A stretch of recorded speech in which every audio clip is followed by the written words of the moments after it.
அன்பார்ந்த ஞானவழி YouTube channel நேயர்கள் அனைவருக்கும் வணக்கம். இந்த பதிவில் மகர ராசி அன்பர்களுக்கு செவ்வாய் பெயர்ச்சி பலன்கள் காண்போம். டிசம்பர் மாதம் 27ஆம் தேதி இரவு 12 மணிக்கு மேல் விருச்சிக ராசியிலிருந்து தனுசு ராசிக்கு செவ்வாய் பகவான் பெயர்ச்சியாகி செவ்வாய் பகவானுடைய 3 பார்வைகளால் 3 வீடுகளை பார்வை செய்து மகர ராசி அன்பர்களுக்கு எந்த மாதிரியான பலாபலன்களை கொடுக்கப் போகிறார் என்பதை இந்த பதிவில் காண்போம். நம்முடைய சேனலில் 27 நட்சத்திர அன்பர்களுக்கும் வாக்கிய பஞ்சாங்கப்படி சனி பெயர்ச்சி பலன்கள் பதிவிட்டுள்ளோம். 2024 வருட ஆங்கில புத்தாண்டு பலன்கள் பதிவிட்டுள்ளோம். தேவைப்படுவோர் பார்த்து பயன்பெறுங்கள். நம்முடைய சேனலை பார்த்து கொண்டிருக்கக்கூடிய அன்பர்கள் இதுவரை சப்ஸ்கிரைப் செய்யாத அன்பர்கள் மறக்காமல் சப்ஸ்கிரைப் செய்து கூடவே இருக்கின்ற ஆல் பட்டனை அழுத்திங்க. நன்றி.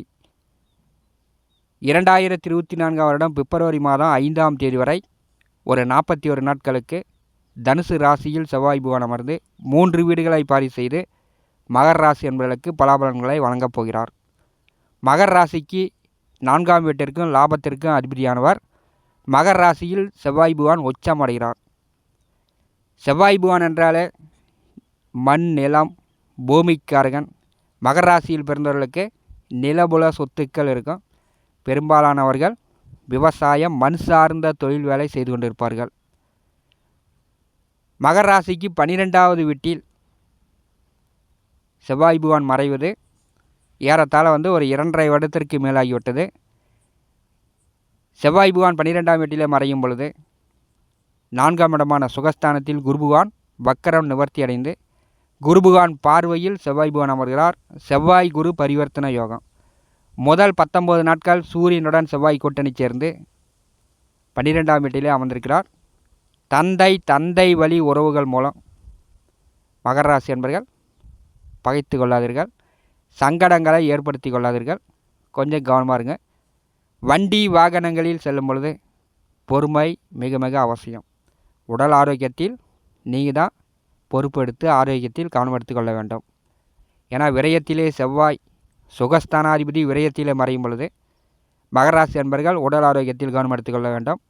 4 கால் பிரயாணிகள் ஆடு மாடு நாய் 4 கால் பிரயாணிகளிடம் சற்று கவனமாக இருக்க வேண்டும். ஏன்னா மகர ராசி என்பர்கள் ஆடு மாடு கால்நடை கோழி வளர்த்து கொண்டிருப்பவர்கள். 12ஆம் வீட்டிலே செவ்வாய் பகவான் மூல நட்சத்திரத்திலிருந்து முன்னாடி தான் நகர்ந்து வரப்போகிறார். செவ்வாய் பகவானுடைய நேர் 7ஆம் பார்வை மிதுன ராசியின் மேல் விழுகிறது.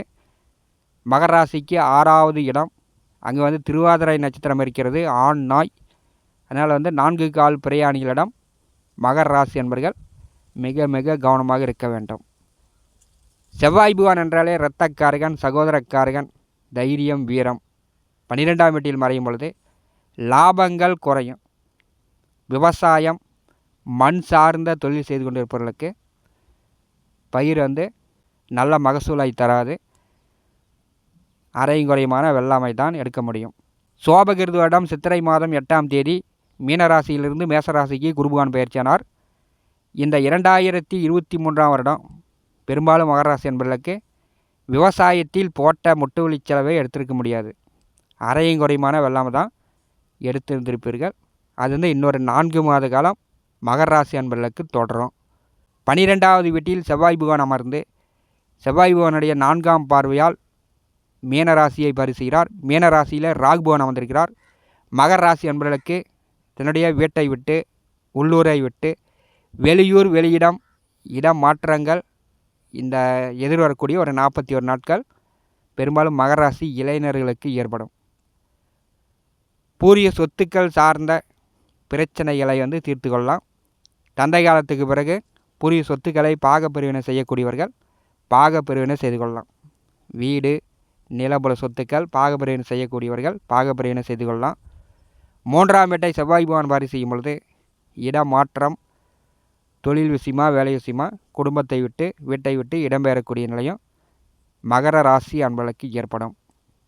செவ்வாய் பகவானுடைய நேர் 7ஆம் பார்வை மகர ராசிக்கு 6ஆம் இடமான மிதுன ராசியின் மேல் விழுகிறது. வண்டி வாகனங்களில் செல்லும் பொழுது கவனம். 4 கால் பிரயாணிகளிடம் கவனம். எதிரிகள் பகையாளி மாய மந்திரம் செய்வன இந்த மாதிரியான தொந்தரவுகள் ஒரு சிலருக்கு வரலாம். எதிரிகளுடைய பிரச்சனை வரலாம். நீங்கள் கொஞ்சம் பேச்சில் கொஞ்சம் தன்மையாக இருக்கணும். வெளிப்படையாக பேசுவதை தவிர்த்து எதையும் ஆழ்ந்து யோசித்து சிந்தித்து மகர ராசி அன்பர்கள் பேசுவது நல்லது. செவ்வாய் புவனுடைய 8ஆம் பார்வை கலத்தரஸ்தானமான கடகராசிக்கு விழுகிறது. மகர ராசிக்கு 7ஆம் வீட்டிற்கு செவ்வாய் புவனுடைய பார்வை விழும் பொழுது கணவன் மனைவிக்குள் கருத்து வேறுபாடு இல்லாமல் பார்த்துக்கொள்ளுங்கள். ஏற்கனவே ஒருவருக்கொருவர் பேசாமல் பிரிந்து போனவர்கள் நிறைய பேர் உண்டு. செவ்வாய் புவனுடைய 8ஆம் பார்வை கடகராசியின் மேல் விழும் பொழுது கணவன் மனைவிக்குள் பிரச்சனை பிரிவில்லாமல் பார்த்துக்கொள்ளுங்கள்.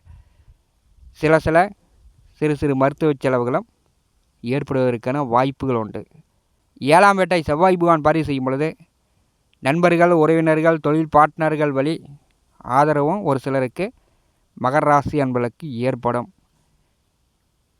டிசம்பர் மாதம் 20ஆம் தேதி ஜென்ம ராசியிலிருந்து சனி புகான் 2ஆம் வீட்டிற்கு குடும்பஸ்தானத்திற்கு சென்றிருக்கிறார். தனம் வாக்கு குடும்பஸ்தானத்திலே சனி புகான் அமர்ந்திருக்கும் பொழுது மகர ராசி அன்பர்கள் வெளிப்படையாக பெருந்தன்மையாக பேசி கொண்டிருக்காதீர்கள். ஆழ்ந்து பேசுங்க. யாருக்கும் வாக்கு கொடுக்காதீங்க. யாருக்கும் முன்னின்று செயல்படாதீங்க. பேச்சில் தன்மை வேண்டும். வெட்டுக்குன்னு பட்டும் படாமல் எடுத்தறிந்து பேசாதீர்கள். அது குடும்பமாக இருந்தாலும் சரி, வெளியிடமாக இருந்தாலும் சரி, சுற்று வட்டார பகுதியாக இருந்தாலும் சரி, மகர ராசி என்பர்கள் எடுத்தறிந்து பேசாதீர்கள். 2லே சனி அமரும் போது சில பேர் குடும்பத்தை விட்டு பிரிந்து வெளியூர், வெளியிடம், வெளிநாடு சார்ந்த வேலை தொழில் வாய்ப்புகள் தன்னுடைய வீட்டை விட்டு வெளியில் தங்கி வேலை பார்க்கக்கூடிய நிலை இந்த மாதத்திலிருந்து மகர ராசி அன்பர்களுக்கு ஏற்படும். குடும்பச்சனி என்றால் 4 இடம் சுற்றி 4 இடம் போய் வேலை பார்த்து பணம் ஈட்டக்கூடிய நிலை மகர ராசி அன்பர்களுக்கு உண்டு.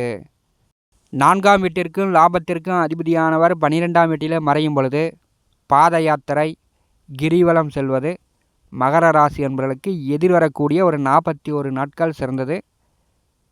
என காலுக்கு அதிக அலைச்சலை ஏற்படுத்தும். கொஞ்சம் மன உளைச்சலும் மகர ராசி அன்பர்களுக்கு ஏற்படக்கூடியதாக இருக்கிறது. சுக்கிரன், புதன் விரயத்திலிருந்து ஜென்மராசியை நோக்கி வருகிறார்கள். பெரும்பாலும் விரயத்தை நோக்கி கிரகங்கள் வரும்போது கொஞ்சம் கஷ்டம் அதிகமாக இருக்கும். மகர ராசி அன்பர்கள் கொஞ்சம் டென்ஷனாக கோவப்படக்கூடிய நிலை, வேதனைப்படக்கூடிய நிலையும் எதிர்வரக்கூடிய ஒரு 41 நாட்கள்.